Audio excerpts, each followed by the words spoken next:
Hello everyone, बहुत बहुत स्वागत है आपका पिपिल पाठशाला यूट्यूब चैनल में। दोस्तों, इस वीडियो में हम बाल विकास एवं शिक्षा शास्त्र का जो अभिक्षमता, स्मृति और विस्मृति जो चैप्टर है, यानी कि एप्टीट्यूड, मेमोरी और फॉरगेटिंग चैप्टर के बहुत ही इम्पोर्टेंट क्वेश्चन पढ़ेंगे, उनको देखेंगे। तो चलिए शुरू करते हैं। आज का हमारा पहला क्वेश्चन है इस चैप्टर का, वो है स्मृति का अभिप्राय है। स्मृति का अभिप्राय है, तो क्या है स्मृति का अभिप्राय? ऑप्शन ए स्मरण। इसका राइट आंसर होगा स्मरण, कि याद रखना ही स्मृति का अभिप्राय है। दूसरा प्रश्न देखिए, निम्नलिखित में से कौन सा स्मृति का तत्व नहीं है? निम्नलिखित में से कौन सा स्मृति का तत्व नहीं है? तो कौन सा तत्व नहीं है? वो है विस्मरण। अगला प्रश्न है, किसने कहा कि जो बात पहले सीखी जा चुकी है उसे स्मरण रखना ही स्मृति है?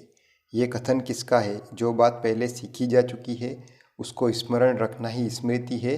तो ये कथन है वुडवर्थ महाशय का। वुडवर्थ ने ये कहा था।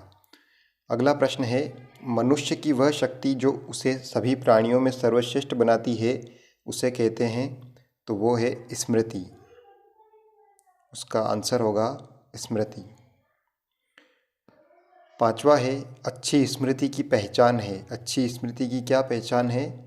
तो ऑप्शन देख लेते हैं। शीघ्र स्मरण करना, लंबे समय तक धारण करना, शीघ्र पुनः स्मरण करना और उपयुक्त सभी। तो हमारा सही उत्तर होगा उपयुक्त सभी। छठवां प्रश्न देखिए, स्मरण को उन्नत किया जा सकता है किसके द्वारा? अभ्यास के द्वारा, उचित शिक्षण विधि के द्वारा, दृढ़ निश्चय के द्वारा या उपयुक्त सभी प्रकार से। तो सही उत्तर होगा उपयुक्त सभी प्रकार से। अगला प्रश्न देखिए, विस्मृति स्मृति का क्या है? ये एक नकारात्मक पहलू है। विस्मृति जो है स्मृति का नकारात्मक पहलू है, नेगेटिव एस्पेक्ट है। ठीक है। अगला प्रश्न देखिए, सीखे गए कार्य को समय पर पुनः स्मरण न कर पाना क्या है? तो वो है विस्मृति। अगला प्रश्न है, स्मृति का अंग कौन सा नहीं है? स्मृति का अंग कौन सा नहीं है? तो वो है चिंतन। चिंतन स्मृति का अंग नहीं है। 10वां प्रश्न देखिए, वास्तविक स्मृति में याद किया जाता है।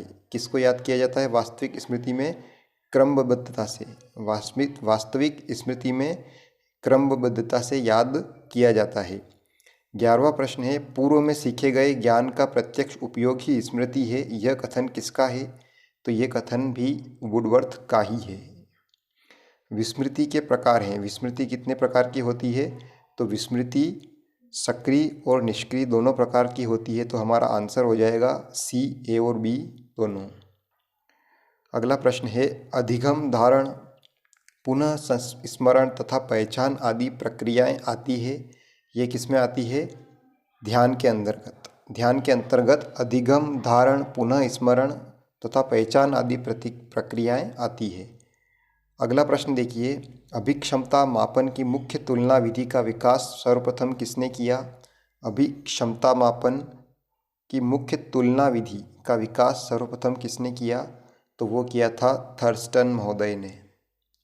अगला प्रश्न देखिए, अभिक्षमता मापन की योग निर्धारण विधि का विकास सर्वप्रथम किसने किया था? अभिक्षमता मापन की योग निर्धारण विधि का सबसे पहले मापन वो किया था लिकर्ट ने। अभिक्षमता मापन की क्रमबद्ध अंतर विधि का सर्वप्रथम विकास किसने किया? तो वो किया सेफिर ने। किसने किया? सेफिर ने। सेफिर ने अभिक्षमता मापन की क्रमबद्ध अंतर विधि का विकास किया था। हमारा अगला प्रश्न है और आखिरी प्रश्न है इस वीडियो का, वो है अभिक्षमता मापन की क्रमबद्ध अंतर विधि का विकास सर्वप्रथम किसने किया? तो इसका उत्तर आपको कमेंट में बताना है कि इस अभिक्षमता मापन की क्रमबद्ध अंतर विधि का विकास सर्वप्रथम किसने किया। तो आपको इसका उत्तर आपको कमेंट में बताना है। Thank you very much. इस वीडियो में इतना ही।